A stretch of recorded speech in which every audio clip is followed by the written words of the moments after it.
Kuna tukio limetokea, tumeona tuwaite tuwa brief. Tumetaarifiwa kwamba makamu mwenyekiti wa chama Mheshimiwa John Heche, wakati anaingia kwenye geti la mahakamani muda mchache uliopita, amechukuliwa na polisi na wameondoka naye.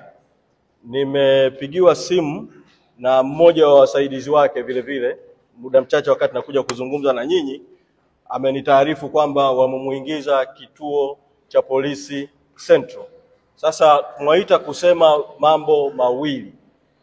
La kwanza ni kutoa mwito kwenu wanahabari, sababu tukio hilo limetokea kwa ghafla hapa na wengi mlikuwa juu, kuweza kuwasiliana na newsroom zenu ili kwenda kufuatilia hilo tukio kituo cha polisi kati, au kama wamemhamishia kituo kingine cha polisi basi kufuatilia tukio hilo.